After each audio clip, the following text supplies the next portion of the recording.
ಶ್ರವಣಬೆಳಗೊಳದ ಶ್ರೀಮಠದಲ್ಲಿನ ವರ್ಣಸಹಿತ ಭಿತ್ತಿ ಚಿತ್ರಗಳಲ್ಲಿ ಶ್ರವಣಬೆಳಗೊಳದಲ್ಲಿ ನಡೆಯುತ್ತಿದ್ದ ಶ್ರೀ ವಿಹಾರ ಉತ್ಸವ ರಥೋತ್ಸವದ ಸ್ಪಷ್ಟ ಚಿತ್ರಣ ನೀಡುತ್ತವೆ.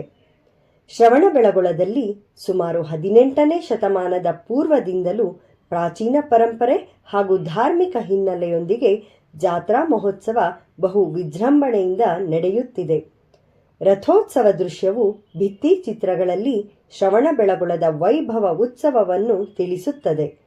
ಮರದಿಂದ ಕೆತ್ತನೆ ಮಾಡಿದ ರಥದಲ್ಲಿ ತೀರ್ಥಂಕರರ ಹಾಗೂ ಯಕ್ಷ ಯಕ್ಷಿಯರ ಉತ್ಸವ ಮೂರ್ತಿಗಳನ್ನು ಕುಳ್ಳರಿಸಿ ವರ್ಣರಂಜಿತವಾದ ಧ್ವಜಗಳಿಂದ ತಳಿರು ತೋರಣಗಳಿಂದ ಅಲಂಕೃತವಾದ ರಥವನ್ನು ಭಕ್ತರು ಎಳೆಯುತ್ತಿದ್ದರು. ಆನೆ, ಒಂಟೆ, ನಗಾರಿ, ಬೇರಿಗಳು, ಭೃಂಗಾರ, ಕಳಸ, ಶ್ವೇತಛತ್ರ ದರ್ಪಣ ಹಾಗೂ ಚಾಮರಗಳನ್ನಿಡಿದು ಶ್ರಾವಕರು ತಂಡೋಪತಂಡವಾಗಿ ಸಾಗುತ್ತಿರುವುದು ಇವೆಲ್ಲ ಶ್ರೀ ಕ್ಷೇತ್ರದಲ್ಲಿನ ಶ್ರೀ ವಿಹಾರ ಉತ್ಸವ ರಥೋತ್ಸವದ ವೈಭವವನ್ನು ವರ್ಣಿಸುತ್ತದೆ. ಇದರೊಂದಿಗೆ ಸಾಂಸ್ಕೃತಿಕ ಉತ್ಸವ, ಸಾಹಿತ್ಯ ಉತ್ಸವ, ಸಂಗೀತ, ಭಜನೋತ್ಸವಗಳನ್ನು ಶ್ರೀ ಕ್ಷೇತ್ರದಲ್ಲಿ ರಥೋತ್ಸವ ಸಂದರ್ಭದಲ್ಲಿ ಶ್ರೀ ಕ್ಷೇತ್ರದ ಭಟ್ಟಾರಕರು ಏರ್ಪಡಿಸಿ ಧಾರ್ಮಿಕ ಪ್ರಭಾವನೆ ಮಾಡುತ್ತಿದ್ದರು.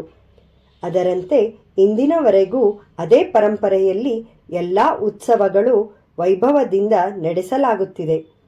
ಈ ಸಂಭ್ರಮದಲ್ಲಿ ಶ್ರೀ ಕ್ಷೇತ್ರದ ಮಠಾಧೀಶರು ಛತ್ರಿ, ಚಾಮರ, ದಂಡದೊಂದಿಗೆ ಶ್ರೀ ಪೀಠ ಧರಿಸಿ ಕಡಾವುಗಳನ್ನು ತೊಟ್ಟು ಗಾಂಭೀರ್ಯದ ನಡಿಗೆಯೂ ಸಹ ಭಕ್ತರ ಧಾರ್ಮಿಕ ಮನೋಭಾವನೆಯನ್ನು ಹೆಚ್ಚಿಸುವಂತಿತ್ತು.